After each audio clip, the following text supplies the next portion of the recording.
ఇంటింటికి వెళ్ళి ఈ సంవత్సర కాలంలో ఏ విధమైనటువంటి కార్యక్రమాలు మనం చేశాము అనేది వెళ్ళి చెప్పాల్సిందిగా ఆయన కోరుకుంటూ 2 మీటింగ్లు పెట్టాడు.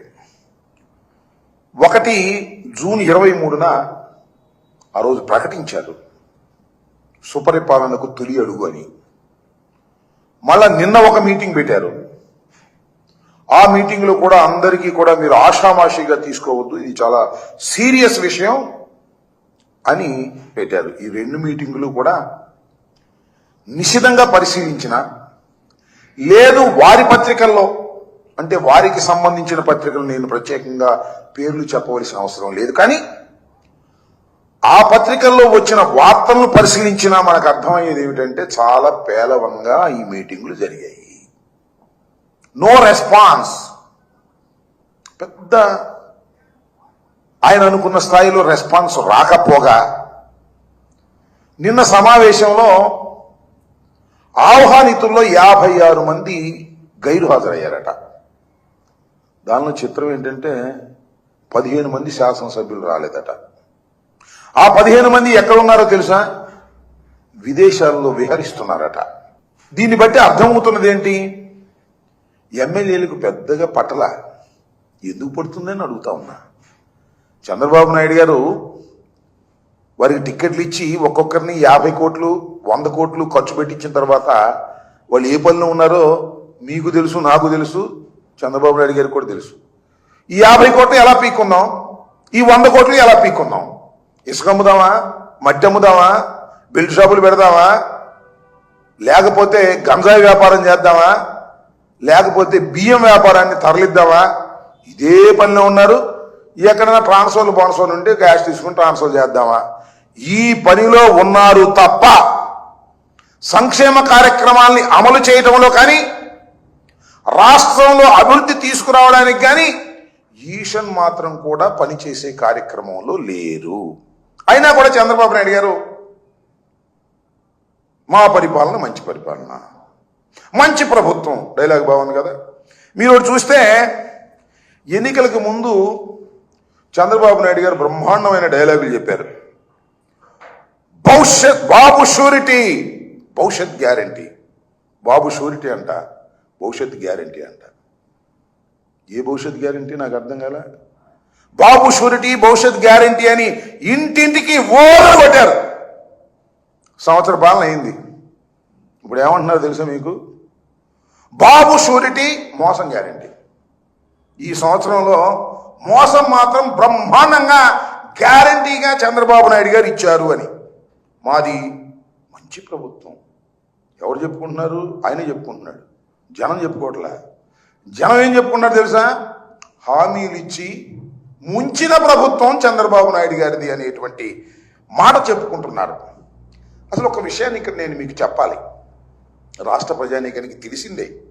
అదేంటంటే ఒక అసత్యాన్ని, ఒక అబద్ధాన్ని పదే పదే పదే పదే చెప్పి ప్రజల్ని నమ్మించవచ్చు అనుకుంటారు పాపం చంద్రబాబు నాయుడు గారు.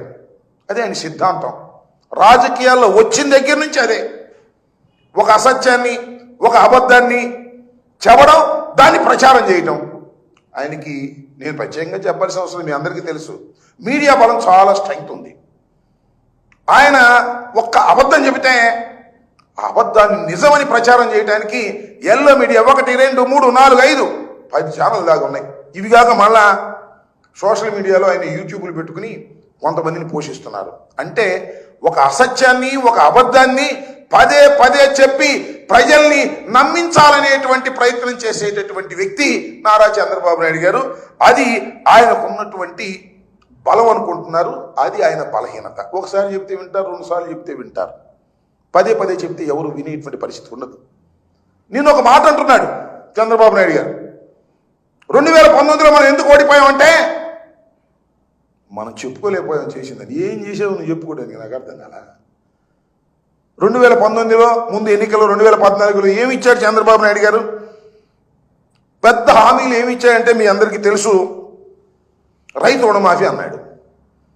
87,612 కోట్ల రూపాయలు తపా మనం మొత్తం కూడా సంతకం పెట్టాం, రద్దు అయిపోవటం అని చెప్పాడు. చేసావా? చేశావా అని అడుగుతా ఉన్నా. మళ్ళా తర్వాత డ్వాక్రా మహిళా రుణమాఫీ అన్నాడు, చేశావా?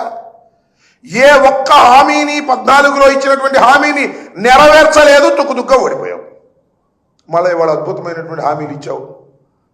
హామీలు ఇచ్చి ఏమన్నాడు చూసారా? అన్నీ అయిపోయింది, చేసేపో మొత్తం సూపర్ 6 అవుట్, మొత్తం చేసేసా, వెళ్ళి ఇంటింటికి వెళ్ళి చెప్పండి ప్రచారం అనేటువంటి పద్ధతుల్లో ఇవాళ చంద్రబాబు నాయుడు గారు దాన్ని అదేదో నేను చెప్తున్నాడు కదా, సుపరిపాలన తొలి అడుగు అనేటువంటి కార్యక్రమం ఇవాళ వెళ్ళాలని అందరినీ కూడా చెప్పేటటువంటి ప్రయత్నం చేస్తున్నాడు. నేను అడుగుతా ఉన్నా, అయ్యా నారా చంద్రబాబు నాయుడు గారు, మీరు సంవత్సర కాలం పరిపాలన చేశారు. ప్రజలు మీకు 5 సంవత్సరాలు పరిపాలన చేసేటటువంటి అవకాశం ఇచ్చారు. కారణాలు ఏమైనప్పటికీ కూడా 3 పార్టీలు కలవబట్టో, లేకపోతే నీ మోసపు వాగ్దానాలు ఈసారైనా చేస్తావని నమ్మో, లేకపోతే జనసేన గ్యారంటీ ఇచ్చింది పవన్ కళ్యాణ్ అని నమ్మో, బీజేపీ ఇవ్వలేదనుకోండి, అది వేరే విషయం. ఓట్లు వేశారు, నువ్వు గెలిచావు, 5 సంవత్సరాలు పరిపాలన చేసేటువంటి హక్కు మళ్ళా నీకు వచ్చింది. 1 సంవత్సరం పరిపాలన చేశావు. ఈ సంవత్సర పరిపాలనలో నువ్వు చేసింది ఏమిటి అని అడుగుతా ఉన్నా.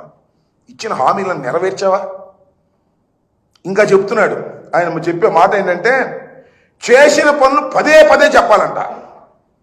మనం ఏదైతే చేశామో ఆ చేసినటువంటి పనులను ఈ తొలి అడుగులో వెళ్ళి పదే చెప్పాలి, రికార్డ్ వేయాలి. చెయ్యని పనులకి ఎందుకు చేయలేదో చెప్పాలంట. అది ఎందుకు చేయలేదు నువ్వు, నాకు అర్థం కాలేదు. హామీ ఇచ్చి సంవత్సరం అయిన తర్వాత అసలు ఈ ప్రశ్న ఎందుకు ఉద్భవించింది? చేయని పనులు ఎందుకు చేయలేదంటే జగన్మోహన్ రెడ్డి గారి వాళ్ళు చేయలేదు. ఖజానా ఖాళీ అయిపోయింది, డబ్బులు లేవు, నువ్వు వచ్చేటప్పుడు లేవు, ఉన్నాయని అనుకున్నాను.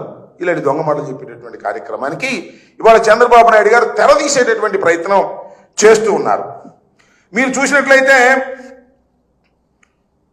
ఏడాది పరిపాలనలో హామీలన్నీ ఎగ్గొట్టేశావు. ఎగ్గొట్టం కాకుండా చేశాను పో అని బుకాయిస్తున్నావు. రెండవది కక్షలు, కార్పణ్యాలు. వైఎస్ఆర్ కాంగ్రెస్ పార్టీ నాయకులు ఎక్కడ సందు దొరికితే అక్కడ కేసులు పెట్టడం, జైల్లో వేయటం, బెయిల్ రాకోకుండా లేనిపోని సెక్షన్లన్నీ వేయటం, న్యాయస్థానాలతో చివాట్లు తినడం.